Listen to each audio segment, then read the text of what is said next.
Yo guys, welcome back everyone to Black Cuan. Terima kasih telah mengupdate berita kripto dari channel ini. Teman-teman, seperti yang saya katakan di video terakhir kemarin, saya ingin berbicara mengenai XRP. Dan kebetulan juga, ini beritanya jelek ini untuk XRP. Jadi si XRP ini dia ini disebut sebagai stablecoin, dia malah kena hack lagi. Jadi bertumpuk ini berita negatif yang terjadi kepada XRP. Dan teman-teman, ada beberapa juga news lainnya yang akan kita bahas di update video kali ini. Untuk itu, kita dive in ke berita yang pertama di sini, yakni mengenai The Fed, teman-teman. Untuk sementara ini yang kita tunggu kan mengenai beritanya The Fed di sini, tetapi ternyata The Fed Chief Jerome Powell menyatakan bahwa bulan Maret itu tampaknya itu tidak akan ada cut rate. Sementara tidak sedikit orang yang ekspektasinya semalam itu adalah cut rate pertama untuk The Fed di tahun 2024 ini.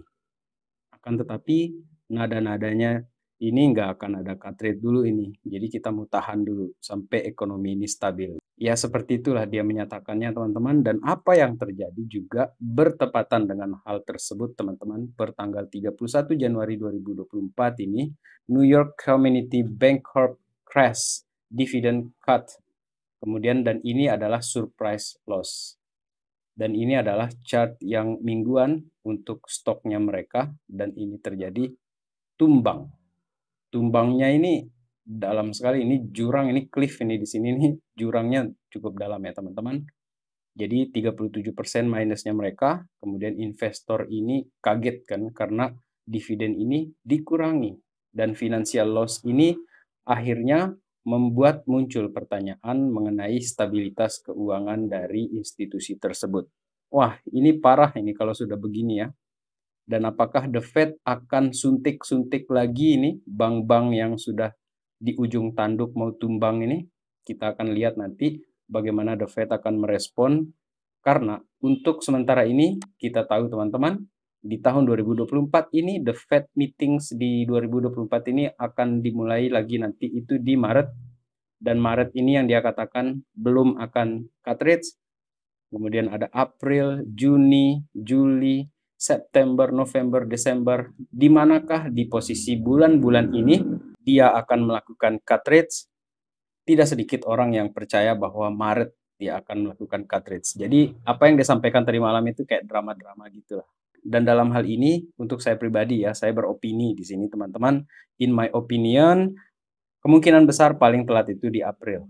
April, Mei itu sudah mulai cut rate ya, The Fed ini. Kalau tidak, itu bank itu pada tumbang-tumbang nanti itu. Salah satunya kita sudah lihat tadi itu bagaimana saham dari New York Community Bank Corp ini crash minus 37%. Kemudian, sekarang ini kita ke XRP. Di sini ada posting menarik dari Angga ya, Angga Andinata. Ripple diberitakan kena hack 112 juta dolar. Kemudian sementara itu Ripple juga bilang itu bukan walletnya. Dan ini sempat membingungkan para XRP community atau XRP army. Dan gara-gara berita ini harga XRP sempat turun kurang lebih 4%. Dan dari Brad Garlinghouse di sini dia langsung cepat merespon ini. Dia katakan bahwa ini semacam spekulasi yang tidak bertanggung jawab dalam hal melaporkan sebuah berita gitu kan. Bukan Ripple ataupun managed wallets yang dihack atau dikompromise. Full stop. Udah titik sampai situ aja. Dan teman-teman, ini kelebihannya X yang baru ya. Di sini kan ada Zex XBT ya yang menyatakan bahwa kena hack ini si Ripple di sini sebesar 213 juta XRP dengan total 112 juta dolar ya teman-teman di sini. Dan ada konteks yang ditambahkan di sini dari platform X ini menarik ya. Dia katakan bahwa Ripple ini tidak dihack. Kemarin itu persona akun ya untuk si Chris Larsen di sini ada semacam unauthorized access. Akan tetapi dikatakan oleh dia di sini bahwa wallets-nya Ripple di sini tetap secure, aman. Jadi tidak ada wallets dari Ripple di sini yang compromise atau yang kena bajak, teman-teman. Disinilah menariknya untuk platform X ini semakin bagus ya. Kita sudah beberapa kali ya melihat konteks dari sebuah postingan gitu kan. Black Cuan ingin menambahkan konteks lagi bahwa ketika saya memberitakan tentang Ripple ataupun XRP dalam hal ini, Ini bukan tentang saya men-seal project ini atau men-seal XRP. Ya, siapalah saya di sini kan cuman plankton yang ada di dalam ekosistem ini. Akan tetapi anggap sajalah konten ini sebagai referensi teman-teman atau melihat sudut pandang orang lain di dalam ekosistem ini atau di dalam investasi, di dalam perjalanan investasi kita yang long term tersebut. Karena dalam memilih koin itu kan keputusannya ada di kita pribadi gitu kan. Jadi buat teman-teman yang percaya dengan XRP, punya keyakinan terhadap XRP, stay strong. Dan bagi teman-teman yang ingin melihat peluang lainnya, ada banyak sekali altcoins lainnya yang bagus-bagus juga di luar sana dalam hal ini teman-teman. Jadi jadikanlah ini hanya sebagai referensi ataupun bagian dari diskusi kita mengenai Ripple di sini. Dan saya lanjutkan mengenai pandangan yang cukup optimis juga untuk Ripple di sini teman-teman. Ini dari Ripple Vice Presidennya mereka yang menyatakan bahwa masa depan ini itu akan banyak CBDC. Kita tahu akan banyak launch CBDC di akhir tahun 2024 ini.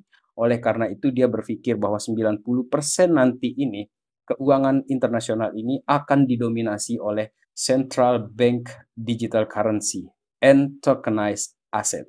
Dan dalam hal ini ada pandangan bahwa Vice President ini akan ada semacam gambaran besar ya mengenai kerjasama antara US dan UK, Amerika dan Inggris untuk menavigasi ini digital landscape yang akan datang ini teman-teman. Dan di bagian ininya si Vice President of Ripple di sini percaya bahwa XRP ini kemungkinan besar akan menjadi semacam liquidity backbone for Ripple payment system dan tidak menutup kemungkinan juga akan diadopsi oleh negara-negara lainnya. Seperti yang kita sudah upgrade di beberapa video kita yang sebelumnya mengenai Ripple, bagaimana dia kerjasama dengan beberapa negara-negara yang meskipun kita masih sebut negara-negara kecil, teman-teman, dan tampaknya visi seperti itu masih tetap dijaga oleh orang-orang di dalam Ripple di sini, teman-teman. Orang-orang di dalam perusahaan yang bernama Ripple di sini.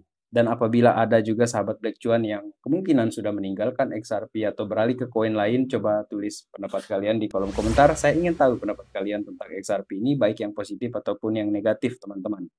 Kemudian kita beralih ke Bitcoin kali ini mengenai Bitcoin halving price prediction. ARK Invest di sini menyatakan prediksinya di 2024 setelah halving, dia katakan akan berada di $1.500.000 per satu Bitcoin. Tinggi sekali. Kemudian ada Layer One, Bitcoin dengan 340.000, Bitcoin dengan 250.000, Bernstein Research dengan 150.000-nya, Matrix Potts dengan 125.000, Bloomberg di sini yang paling bawah ya, dia memasang prediksinya dia di 2024 ini 100.000 per satu Bitcoin. Dan jika sahabat Black Cuan punya opini pribadi ataupun prediksi pribadi kalian, berapa harga Bitcoin nanti setelah halving, beberapa bulan setelah halving maksud saya, karena kita jangan lupa juga bahwa di salah satu postingan saya, Angga Andinata juga pernah menyatakan bahwa harga Bitcoin pasca halving itu dia tidak langsung gitu. Jadi ada beberapa ratus hari lah, itu baru akan mencapai ke posisi tertinggi harganya si Bitcoin. Seperti itu teman-teman. Kemudian teman-teman berkaitan dengan Bitcoin ETF ya, ini ada sedikit update ya, karena kita akan bicara sedikit mengenai Ethereum Spot ETF juga. Untuk update kita per 1 Februari 2024 ini, si BlackRock di sini yang paling tinggi teman-teman sudah berada di 63.000 Bitcoin dan 53.000 bagi Fidelity. 53.800, 63.400-an bagi si BlackRock. Ini luar biasa menurut saya. Cuman dampaknya ke pasar ini belum. Kita akan tunggu halving seperti apa nanti dampaknya dengan narasi besarnya si Bitcoin Spot ETF, kemudian ada halving. Tahun-tahun ini akan sangat bagus menurut saya di tahun 2024 ini. Kemudian teman-teman berkaitan dengan Indonesia di sini, saya berharap di sini Indonesia ini semakin berkembang ya, tumbuh kembang lagi untuk si kripto ataupun Bitcoin di Indonesia. Kemudian kalau bisa ini pajaknya diminimalkan lagi deh. Syukur-syukur kalau bisa seperti di Portugal. Itu hayalan saya teman-teman. Kemudian ini ada postingan top countries by Bitcoin Search dari 2013 sampai 2023 di sini teman-teman. Jadi Indonesia itu berada di posisi tengah-tengah di sini dan sampai akhirnya menuju ke 2023 Indonesia itu ternyata turun teman-teman di sini. Jadi saya percepat dikit ya. Jadi Indonesia ternyata berada di bawah di sini sudah tidak lagi masuk ke dalam 15 besar di sini, teman-teman.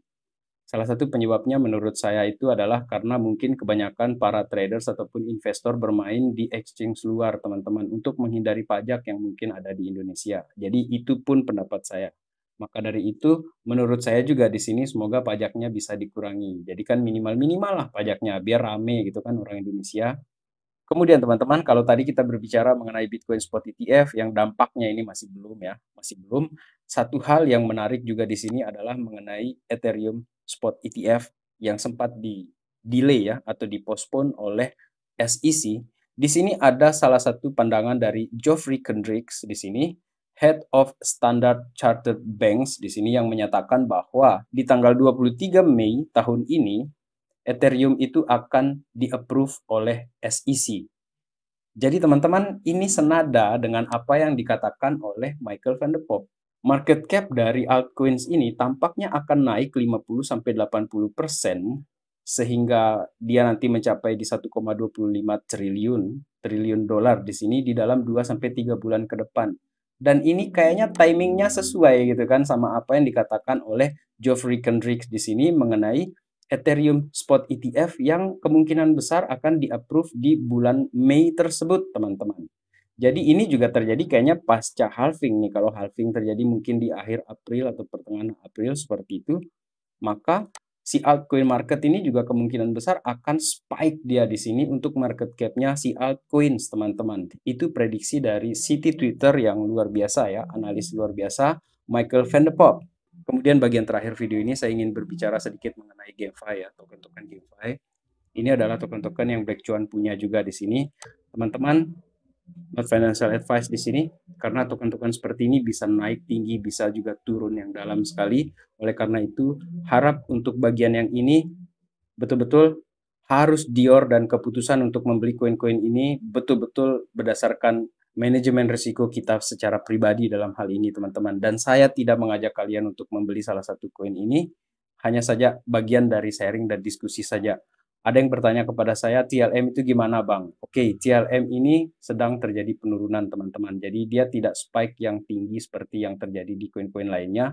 Akan tetapi saya masih memegang visi saya bahwa sedikit saja porsi untuk koin-koin seperti ini itu bisa menjadi salah satu bagian spekulasi saya di bull market tahun ini. Mengingat bahwa TLM ini sudah berada di 3 tahun penurunan, teman-teman, dan dia ini dari all time high di 0,7 dolar dan sekarang pun harganya ini masih berada di 0,012 dolar, teman-teman. Saya tidak ekspektasi akan naik sampai ke situ. Barangkali kalau bisa di 0,1 saja itu sudah luar biasa untuk pergerakan si TLM ini menurut saya ketika bull market. Kemudian ada juga kita sering berbicara tentang Beam yang merupakan bagian dari ekosistemnya Avalanche di sini, dan Beam ini merupakan infrastruktur gaming, teman-teman. Jadi ini semacam game hub lah seperti itu, teman-teman. Pusatnya game yang ada di dalam ekosistemnya Avalanche, dan menurut saya juga ini mencurigakan seperti saya katakan di video yang terakhirnya, dia berada di level ini terus gitu kan, di range yang 16, 17 sampai 20 seperti itu. Dan dia terjadi konsolidasi seperti ini terus-menerus, teman-teman. Dan inilah yang bikin saya curiga. Kayaknya ini kalau sesuai dengan skenario-nya Michael van der Poel di sini, ya kita mungkin bisa akan lihat dia berada di atas 0,3, mungkin nanti 0,03 maksud saya, untuk si BIM ini, teman-teman. Dan yang terakhir di sini adalah Super First. Super First ini juga kita sudah bahas cukup lama ya mengenai koin ini. Super First di sini juga terjadi volatilitas yang tinggi, teman-teman. Jadi apabila teman-teman melihat postingan saya yang terakhir di Twitter itu ketika harganya dia itu berada di 0,7 dolar. Dan lihatlah pada hari ini dia sudah berada di 0,59 dolar, teman-teman. Dan update terbaru untuk si Super First di sini adalah dia ada kerjasama partnership dengan si Polygon di sini, teman-teman. Komunitas gamers terbesar, salah satu, teman-teman. Dan dia ini merupakan salah satu developer juga yang besar dalam hal ini, dan kerjasama dengan Super First. Dan satu lagi saya ingin tambahkan bahwa Super First ini juga sudah ganti logo di sini, dan Black Chuan sudah membahas mengenai Super First ini dari semenjak dia bernama Super Farm, kemudian dia ganti Super First, logonya juga ganti, dan sekarang ini logo terbarunya dia ini ada ini nih, SS3 ini, teman-teman. Dan seperti apapun masa depan dari GameFi ini, menurut saya, teman-teman, di sini high risk, high returns menurut saya di sini. Dan lagi-lagi saya menyatakan bahwa teman-teman apabila memutuskan untuk invest di GameFi, harus tetap melakukan DYOR. Ada banyak token gaming juga yang lain di sana yang lebih bagus mungkin daripada Superverse, Beam, ataupun TLM. Silakan teman-teman decide sendiri seperti apa manajemen risiko kalian dan di mana kalian akan mengalokasikan dana untuk dibawa ke dalam bull run di 2024-2025 ini teman-teman, terutama pasca halving nanti. Dan untuk XRP Army, bagi teman-teman yang masih punya keyakinan mengenai masa depan XRP di bull run sekali ini, stay strong my friend. Baik, sekian video kali ini. Terima kasih telah menonton. Salam Black Cuan. Peace my friend.